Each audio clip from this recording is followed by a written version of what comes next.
Hey students, it's Dr. Burnett, and I thought I'd talk you through the protocol I followed for setting up all the PCR reactions you designed. So first, I'm going to be making an array of DNA that I can add to more than one reaction at once. So there are 14 rice lines. So I'm carefully adding DNA from each of those into microtubes, one DNA sample per microtube.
Alright, that's all of it. Let's make sure that I got DNA in each of those microtubes.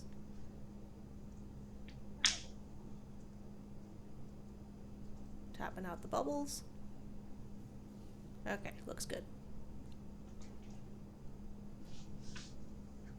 The reason I did that is so that I can use another type of micropipette called a multi-channel to distribute that DNA into all the reactions. So here it actually has 8 tips, and I can carefully transfer 2 microliters of DNA into the other reactions in that plate. I'm going to be very careful to use new tips every time so I avoid cross-contaminating my reactions.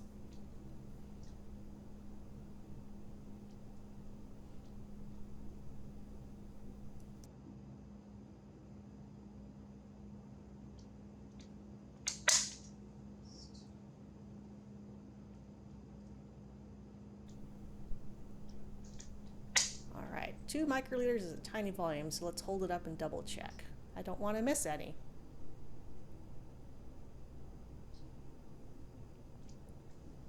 Yep, looks like I need to repeat one of them.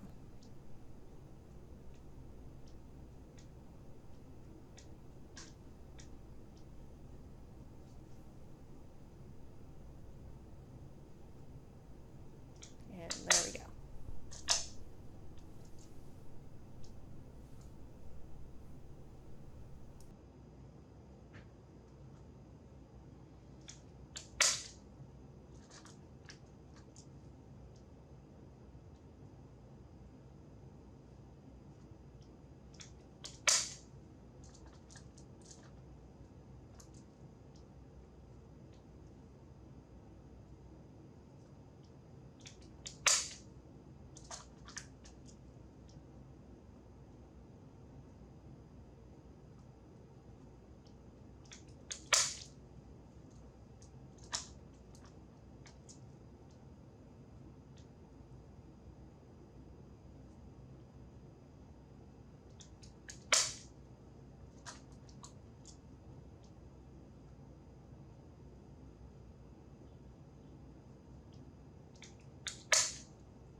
Alright, that's all the DNA. I'm actually setting up enough reactions for 6 pairs of primers at a time, so I'm very glad I didn't have to add that DNA to each reaction individually. Okay, so DNA is done. Time to make the master mix. So for each of these reactions, I'm going to be adding all the shared reagents, so the water, the MyTac mix, which has the enzyme, the DNTP building blocks, and a loading dye, and the whatever pair of primers I'm going to be using for each pair of primers.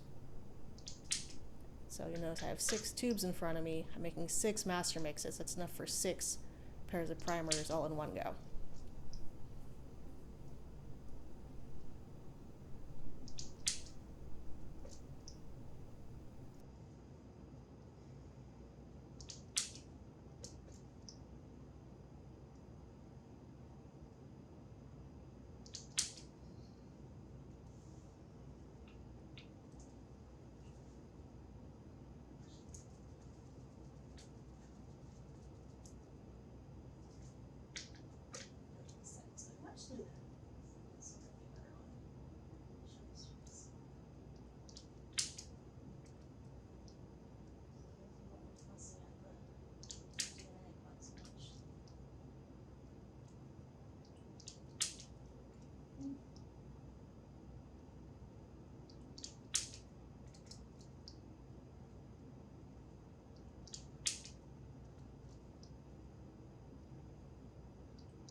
Okay, so that was the water.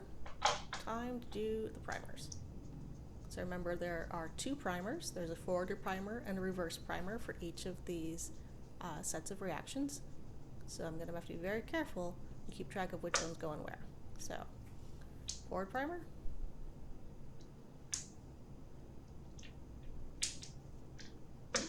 Reverse primer. And close the lid to that tube. Time for the next one.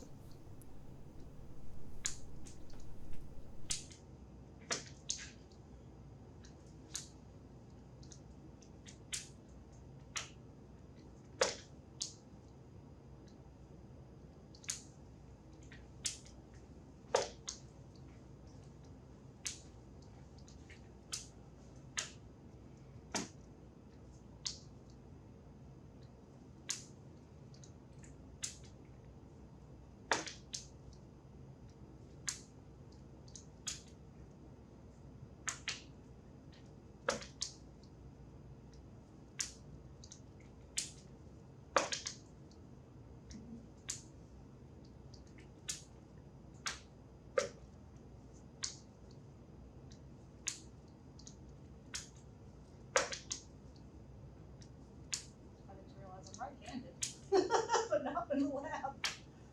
Not entirely.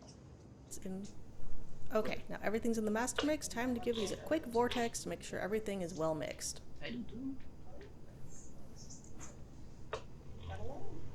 This is honestly, using the vortex is one of the favorite things students like in the lab, and I'm sorry you don't get to do it in person. Okay, time to distribute the master mix into my reactions. And again, I don't want to do this one reaction at a time because I have 96 reactions total and my hand would get very, very sore. So time to pull out another multi-channel. This one will hold 10 microliters of the master mix that I'm going to add to each reaction. So here I'm just rearranging some pipette tips so that they'll fit on my multi-channel.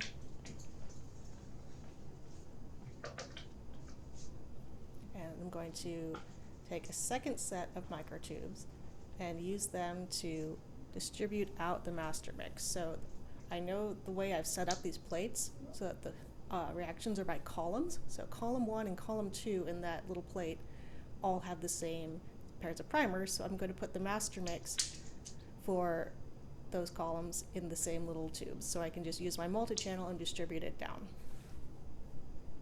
I know that column 3 and column 4 are the same pairs of primers, and then 5 and 6.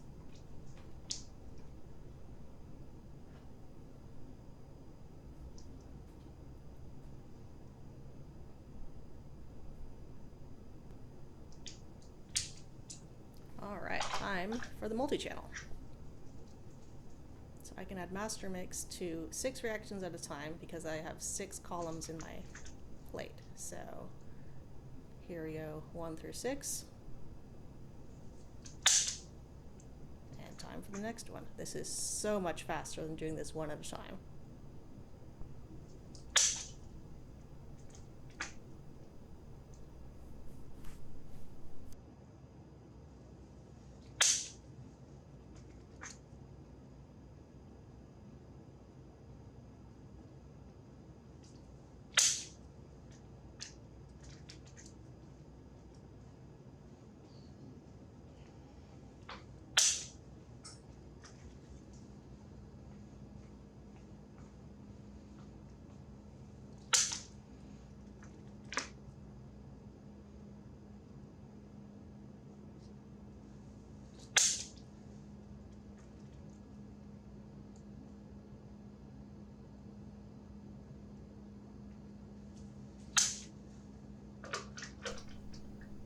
All right, done putting the master mix into the reaction. It's time to seal it up. So here is some sealing tape, and I'll just use that to cover the tops so they don't evaporate while they're in the thermocycler and it changes temperature. So I'm going to press down pretty firmly just to make sure it makes a tight seal. And then off to the thermocycler. And since that was so much fun, I did it 15 more times.